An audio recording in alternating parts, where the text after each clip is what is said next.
Found out my best friend lied about my boyfriend cheating with her, and now I'm planning my revenge strategy with him. Ellen and I met 3 years ago during an internship, and from the very beginning, we clicked instantly. She became my best friend almost overnight. About a year ago, I found myself developing a major crush on George, who was also interning at the same company, but in another department. With a little help from Ellen and another coworker, we got set up last fall. It just worked. George and I hit it off immediately, fell hard for each other, and soon we were building dreams about our future together. But that's when things started to unravel. From the moment George and I went from just dating to being official, Ellen's attitude toward me chilled. She'd never hidden the fact that she wasn't particularly fond of George, but she never said anything outright. The only time she really confronted the issue was right at the start, when George had a pretty bad flare-up of a chronic illness. At the time, I was buried in MCAT prep, just a month away from test day. Instead of telling me directly and worrying me, George called Ellen to ask her opinion. Should he tell me he was sick, or keep it to himself so he wouldn't disrupt my studies? Ellen was furious. She claimed it was completely inappropriate for him to reach out to her like that, especially about something so personal. I thought her reaction was a definite overreaction, but I handled it. I spoke to George, he apologized to her, and he never called again. But that didn't appease Ellen. A few weeks later at a party, she jabbed at me, saying I was always choosing George over my friends. With my roommate planning to be out of town for a week, Ellen joked that she should say her goodbyes since I'd apparently be spending all my time holed up with George. She tried to laugh it off, but it stung. I had never intended to be that cliché friend who forgets everyone when she gets a boyfriend. I'd been balancing my time as carefully as I could. Clearly, Ellen felt neglected, so I started putting in extra effort, making plans, reaching out, trying to connect. But every single time, at least 5 or 6 attempts, she pulled away. There was always an excuse, including one time she canceled on me last minute, blaming a meeting she forgot about, at 10 o'clock on a Sunday morning. It hurt. I could feel the friendship withering, and every effort I made was brushed away. Eventually, I decided I'd had enough of this constant rejection. The ball was in her court. If she wanted to repair things, she could make the next move. But she never did. Meanwhile, things at work spiraled. We'd ended up paired for the same big project, so I couldn't avoid her. As our friendship crumbled, she grew cold, almost hostile, ignoring me, making snide comments, and actively making my job harder. I felt like she was constantly hovering, waiting for me to slip so she could pounce. Honestly, by that point, I was too drained to care about whatever gossip she might be spreading behind my back. I just wanted to keep my head down, do my work, and count the days until my internship ended. Then today, everything exploded. Over lunch with my friend Kay, I finally heard what Ellen had been up to. She'd been telling everyone that George has been trying to cheat on me, with her. She painted a whole sordid story, claiming George calls her in the middle of the night, sends her inappropriate texts, and that at the party I threw after my MCAT, he supposedly spent the entire evening eyeing her. I knew every word was a lie. George loves me, and I trust him completely. Even Kay seemed to think the story was ridiculous. Still, the idea that Ellen had been spreading this filth for months, and to all of my friends, made my stomach turn. I didn't wait. I went straight to George and told him everything. I told him without hesitation that I didn't believe it for a second. The real betrayal was Ellen inventing and spreading these lies. The pain of realizing not only had she done this, but none of our mutual friends had come to me about it, was overwhelming. George helped calm me, shifting my pain into sheer anger. Tomorrow, I'm calling my supervisor and asking if I can work from home for the rest of my contract. I can't stand the thought of seeing Ellen's face again after what she's done. I feel completely betrayed. All I have left for her right now is hate. Update 1. Our internship wrapped up without any big scene or dramatic goodbye. I didn't take the advice so many people suggested and contact HR or confront Ellen directly. Instead, I decided to reach out to our direct supervisor. I explained to him that my personal relationship with Ellen had turned sour, and that as a result, her behavior at work had become openly hostile. I gave him specific examples of things she'd done in the office, though I didn't bother diving into the petty fallout happening behind the scenes. To my relief, he was incredibly understanding, more than I could have hoped for. He let me work from home for the rest of the summer, wrote me a glowing recommendation, and pretty much set me up for success. I was offered a spot in my top choice department just as I finished my degree and was applying for medical school. Now, I'm over the moon to say I've been accepted into the top medical school in my country. George and I are stronger than ever, and we're planning to get married once my studies are done.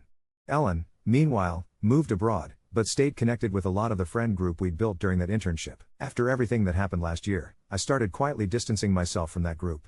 As I did, it became glaringly obvious to me that I'd outgrown many of those people anyway. Once I started seeing the cracks in the friendships I used to hold so close, I couldn't unsee them. It was like peeling back a layer and suddenly realizing how unkind, immature, and downright toxic they could be, not just to each other, but to themselves, too. Instead of clinging to a big circle with questionable loyalty, I held on to the few friends I knew really had my back. I walked away from the internship with a few solid, true friendships, and let the rest go. One of those friends is Alice, 22F. She was close with Ellen about a year ago, and recently, she opened up to me about a lot of things Ellen had apparently been saying behind my back. Hearing everything Alice shared with me really put things into perspective. She even confirmed a lot of Kay's story from last year, and added details to some truly wild parts. What shocked me most was that Ellen had been trying to lend more credibility to her gossip by claiming she'd been talking to my roommate of 11 years, Anna, 22F, who's also one of my closest friends. According to Alice, Ellen told people that Anna disliked George, that she felt I spent way too much time with him and neglected my other friends, that he basically lives at our apartment, and that I always do this when I'm in a relationship. Worse, Ellen spread the disgusting rumor that Anna believed George was faking his chronic illness, and that I was using it as an excuse to avoid plans, painting the time I canceled on friends to stay with him during a health flare-up as a lie. After Alice told me everything, I confronted Anna and spilled everything. Although Anna and Ellen had been casual acquaintances after I introduced them years ago, Anna assured me she'd never said any of the things Ellen accused her of.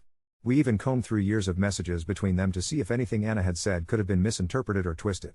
Instead, what we found was a clear pattern. Anytime I told Ellen I was unavailable, she would text Anna to find out if I was with George. This had apparently been happening from nearly the beginning of my relationship. Coming out the other side of all of this, I've been trying to reflect and learn from the experience. Was I the perfect friend to Ellen? Of course not. There were definitely times early on with George, while prepping for the MCAT and adjusting to my new relationship, when I was probably distant and not as present as a friend should be. Maybe I should have tried harder to address things with Ellen in those early days, or confronted her directly about how she was feeling. I miss her sometimes, and I truly wish things had gone differently between us. Still, I can't ignore how unfairly she treated me. If I did withdraw a little at first, she could have shown a little understanding, or at least confronted me honestly rather than scheming behind my back. She had no right to drag my name through the mud, make things harder for me at work, and worst of all, target the reputations of George and Anna. Recently, I heard that Ellen is moving back to the city and tried to get a job at the company where we interned, but she was rejected by every department. I can't help but feel a little bit vindicated. Does that make me a bad person? Update 2. Ellen moved back last week, and apparently the first thing she did after her plane landed was start telling people she and I were finally going to talk like adults. I didn't reach out. I was content to let silence be my boundary. Then she texted me a long, floaty paragraph about wanting to clear the air and make peace for the sake of our shared community. It read like a PR statement, but I said yes to coffee because there were things I wanted to say to her out loud, exactly once, and then never say anything about her again. She showed up looking like a truce, soft sweater, soft voice, soft smile. For 10 minutes we did that polite dance, how was abroad, how's school, and then I told her, calmly, that what she did was not just gossip, it was a deliberate attempt to blow up my life, and that there would be no friendship after that. I told her I wasn't there for an apology, I was there so she could hear, directly, that she doesn't get to rewrite what happened. The softness evaporated. She said she never said George had hit on her, only that he blurred boundaries and that people twisted her words. I told her I had timestamps and screenshots that said otherwise. She tried to claim Anna had confided in her about my relationship concerns. I told her Anna was one room away from me when I learned that lie and that we read their messages end to end together. Ellen blinked at me like I'd broken a script she'd rehearsed. Then she said, and I will never forget it, you have no idea how much it hurt to be replaced. It slipped out of her like a confession. I told her she had 1,000 chances to choose honesty and she chose spectacle every time. We left it at that. She did not apologize. I didn't expect her to. 3 days later, I got an email from the Associate Dean for Student Affairs requesting a meeting about an anonymous report questioning my professionalism and academic integrity. It referenced a specific exam from last semester and claimed I'd used unauthorized materials and lied about my clinical volunteering hours. I went cold all over. I don't know if you've ever had your blood turn to ice while you're sitting on a bus, but I could feel my fingers buzzing. I spent that entire afternoon pulling every receipt I had, Proctor sign-ins, Canvas downloads, copies of my volunteer schedules. The meeting took 20 minutes. The dean was kind. The proctoring software footage and exam access logs shut the whole thing down before I finished my second sentence. The hours were confirmed by email trails already in my file. It was a nothing burger on paper, but it didn't feel like nothing while I was lying awake that night staring at the ceiling. I didn't want to accuse anyone without proof, so I said nothing to anyone but George and Anna. Then Alice called me 2 days after that and told me she'd been at a pregame where Ellen told someone she was done letting me play perfect and that schools should know who they're really accepting. That was it. Whatever tiny ember of patience I'd been carrying died with those words. I came home, sat at the kitchen table with George, and we started planning, not revenge in the movie sense, but protection that would sting if she kept going. We pulled everything together, the lie about George, the messages where she pressed Anna for my whereabouts, the coffee shop text where she asked to keep our conversation off the record after denying things to my face, and now, the professionalism complaint with the date stamped neatly between those two events. I booked an appointment with Student Legal Services and then a real attorney a friend of Anna's family recommended. He wrote a letter that was so calm it made my hands stop shaking. It laid out, without embellishment, that she had made false statements about me and about George, that those statements had been repeated in a professional context, and that we were prepared to pursue claims for defamation and interference with my education if it continued. It also demanded a written retraction addressing the specific lies about George contacting her and the insinuations about his illness. We sent it to her personal email and to the new address she'd added to her LinkedIn bio the day she moved back. She replied in under an hour. First with 3 missed calls. Then with a text that started, "I never wanted any of this," and turned into, "I may have exaggerated some things because I was hurt," and, finally, "George never messaged me like that and I shouldn't have said he did." I read the last sentence 3 times. George was next to me on the couch, reading over my shoulder, and let out a breath like he'd been holding it for a year. 20 minutes later, an email arrived to the attorney and me with a short, stiff paragraph stating that any statements previously attributed to me suggesting George contacted me inappropriately or that he fabricated his illness were untrue. It didn't have the word sorry in it, but it had the pieces I needed. I didn't blast it anywhere. I sent it quietly to exactly 4 people: the supervisor who had gone out on a limb for me when I was working from home, the friend who first told me what she was saying last year, and the 2 people in that old group who had looked me in the eye and repeated her rumors like they were facts. No commentary, just, "for your records," and the screenshot of her text with the email attached. I think that hurt her more than any public dragging would have, because there wasn't a narrative to feed on, just her words, and the stale taste of them when they were read in a different light. The dean followed up to tell me the complaint had been formally closed. Our attorney sent Ellen a final note acknowledging receipt of her retraction and making it clear the file would stay open on our end. I blocked her number after that. She left a handwritten note under my door 2 days later, her handwriting, my name, the same soft tone as that sweater, asking for one more chance to speak face to face and warning me that sharing private communications is beneath you. I took a photo, emailed it to the attorney, and dropped the paper straight in the trash without reading the rest. There is nothing she can say to me now that we haven't all already heard. There was one last ripple I didn't expect. 2 people from that friend group reached out after her retraction floated through the grapevine and apologized for sitting on their hands last year. I accepted, but not into my life. Letting go started as survival and turned into something like peace. I'm studying for my first set of boards and helping on a small research project that actually makes me excited to wake up. George and I picked a date. We sat on the floor last night with save the date samples spread all over the rug, bickering gently about fonts, and I realized I wasn't thinking about her. Not revenge, not justice, not even the satisfaction of being right. She tried to set little fires in every room of my life, and there's a quiet, particular joy in walking around with a full glass of water and putting them out one by one. That's my strategy. That, and making sure the only version of me that lives in anyone's mouth from now on is the one I actually am. Update 3. We picked a font and then my phone rang with our venue's name on it. The woman who'd walked us through deposits and fire codes and the exact shade of linen we could afford sounded apologetic, almost careful. She was calling to confirm my cancellation, she said, just to make sure they processed the refund to the right card. I sat very still on the edge of my bed and asked her to read the email back to me. The request had come in late the night before from a new Gmail, my full name in the subject line, a neat sentence about regrettably needing to free up the date, and then a little flourish at the end, for the sake of our shared community. It didn't even feel like my stomach dropped. It felt like I left it behind somewhere on the rug. I told her that wasn't me. She was quiet for a beat, the way people go quiet when they feel someone else's embarrassment by proxy. She forwarded the email. It was signed A, like a bad stage whisper. I thanked her, asked her to put a password on our account, and hung up. Then I went to the kitchen and put both hands on the counter until I could trust my voice enough to call our attorney. I don't know if there's a more surreal sentence than hearing a lawyer say, very gently, "I will include this in the petition." The petition isn't a movie thing.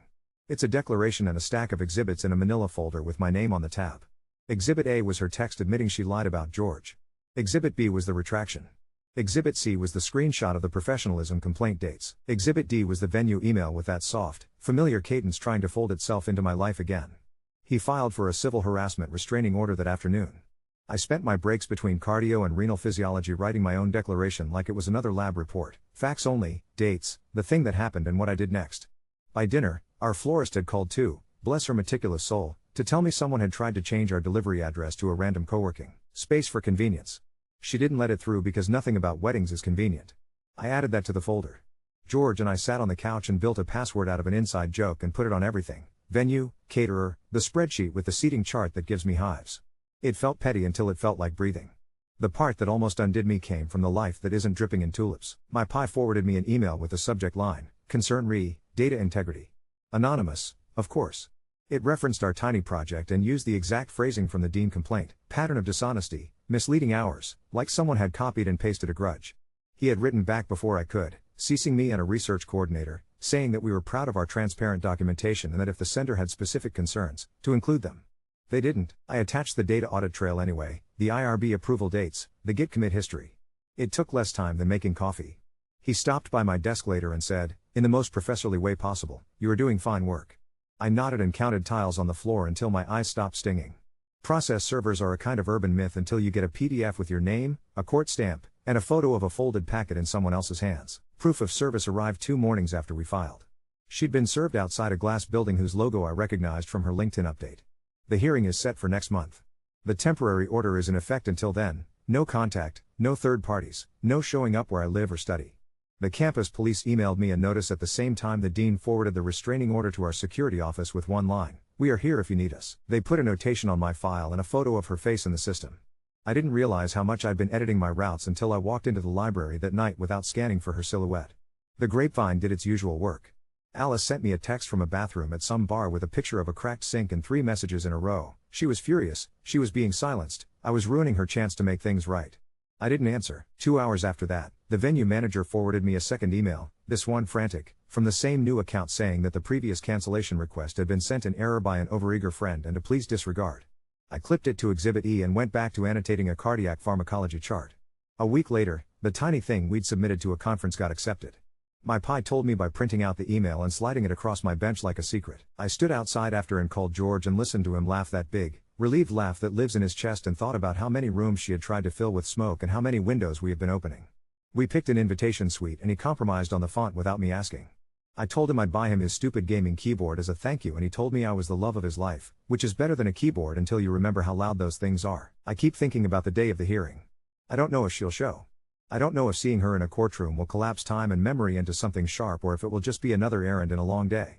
I know what I'll do. I'll bring the folder, I'll sit where they tell me to sit, and I'll tell the judge the same thing I told her across a wobbly table at a coffee shop. This isn't about revenge, this is about accuracy. The record should reflect what actually happened. There's a detail I almost left out because it felt too on the nose, but it's been sitting behind my teeth and I want it out. The research coordinator sent me a picture of a sticky note she found under the keyboard in our shared computer bay when she was cleaning up. In my handwriting, finish figure 3, don't forget titles. And under that, smaller, in a second pen, a sentence I recognized before I understood what it meant: off the record. It's how she had ended her text to me after coffee. I had written the first note weeks ago without thinking. Someone else had added to it sometime after. We all have tells. She can have hers.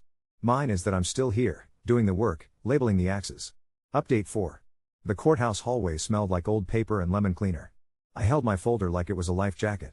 Our attorney met us at the elevator with a nod and the smallest smile, the courtroom version of a hand on the shoulder. We sat on a wooden bench under a print of a landscape that wasn't from anywhere I recognized. People filed in and filed out. Names were called. I learned that you can hear your pulse in your gums. Ellen arrived looking like she'd dressed for the word reasonable. Camel coat, neat bun, a printed tote that said some bookstore's name in a serif font. She didn't look at me, which I appreciated. She sat on the other side behind a man in a navy suit who whispered to her and arranged their papers like they were playing solitaire. When our names were called, we all stood and walked to the same line on the same rug, and the judge swore us in with the same script he'd said a dozen times before lunch. On the record, he said, and it hit my ear like a bell. My attorney asked permission to approach, slid the stack across. Exhibit A through E, the judge said, and flipped. I told him, in the same voice I use when I present a case in round, what had happened and when. I didn't use adjectives, I used dates. The anonymous complaint to the dean signed by no one but written in a cadence I recognized. The email to our venue sent from a newly minted Gmail with my full name in the subject line and a phrase at the end that didn't belong to me. The florist catching a delivery change to a co-working space.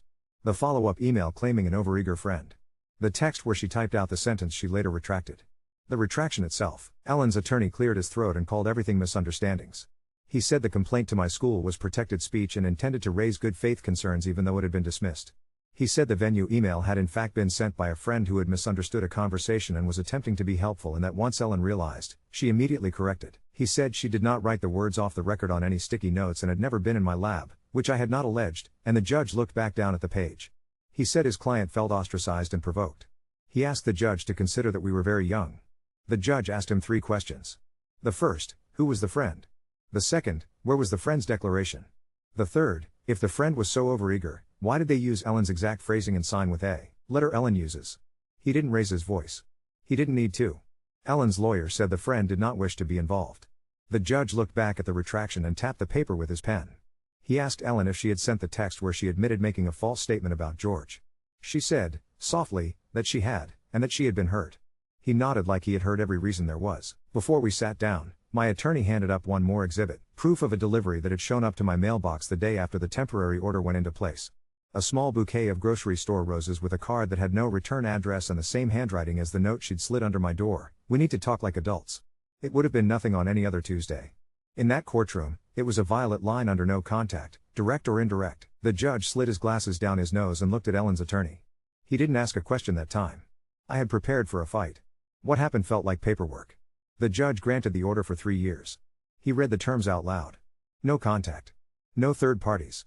No tagging. No messages sent through venues or vendors or anonymous forms. No coming within 100 yards of my home, school, or any place he listed by name. He said the words, "This includes electronic attempts to interfere," because we had included the examples. He told Ellen, directly, exactly what would happen if she violated it. Her attorney started to say something about mutual friends and the judge held up a hand and said, "Do not use people as tools." Then he picked up his next file. Outside, the air felt newly designed. I didn't cry. George squeezed my hand once and then pulled it to his mouth like he was thinking instead of kissing. We walked 2 blocks to a taqueria we'd passed 100 times and never gone into, and I ate a taco standing up because I couldn't sit yet. The salsa made my eyes water and that felt like the right reason. Our attorney emailed us the PDF from his phone before his bus even arrived. There's a way a stamped page looks that makes everything else go quiet. Consequences don't look like fireworks. They look like emails sent at 9:13 a.m. from a HR address at the building where she'd been served asking for a copy of the order for our internal safety file. They look like a campus security guard I've seen behind the desk for years nodding to me and saying, "We've got you," without making it a scene. They look like my PI forwarding a message from conference organizers with a line about their code of conduct and a checkbox to indicate there was a protective order in place so they could keep us on separate floors if necessary. I clicked yes. I don't know if she had even planned to attend. I just slept better that night. I thought of the sticky note again when the court reporter sent me the transcript and the first line was those 3 words, "On the record." It's a small mercy to have your own words folded into a machine and sent back to you with punctuation. I printed the order, slid it into the front of the folder, and then did a petty, practical thing. I took a silver paint pen and wrote my new password on the inside cover where no one else would see, like a charm. George laughed when he noticed. He bought the noisy keyboard the next day because I told him to, and our apartment now sounds like someone is politely tap dancing any time he replies to an email. It is infuriating and profoundly normal. There was one more flare before the oxygen left the room. 2 days after the hearing, my phone buzzed with a DM request from a throwaway account with no posts and a stock photo of a leaf. It said, "I'm her friend, she's spiraling, she just wants 5 minutes, and then, you can still fix this." I didn't answer. I screenshotted it and sent it to our attorney and the campus officer assigned to our case. He wrote back with one sentence, "Thank you for the documentation," which is the kind of sentence that can feel like a bedtime story when you've been living inside static. The rest of my week was stupid in the best way. I practiced my conference talk in our living room while George timed me and pretended to be an audience by sitting in different chairs. My mentor stopped by my bench with 2 coffees and asked if I was going to use fewer words on my slides, and I said absolutely not. We went to the printer and picked up a proof of our invitation suite and argued about whether the paper was more cream or more ivory, and then we stopped arguing because it doesn't matter. It's going in the mail. It's going to show up in other people's hands. They are going to write little X's next to chicken or fish, and then they are going to come sit in the seats we planned for them, and it will be the only record that matters in that room. If there was ever a version of me who wanted someone else to say it for me, she's quiet now. I know what happened and I've said it under oath. I stood where they told me to stand and I labeled every axis I had. The rest is just follow through. The stack has my name on the tab. The date is stamped. The ink is dry.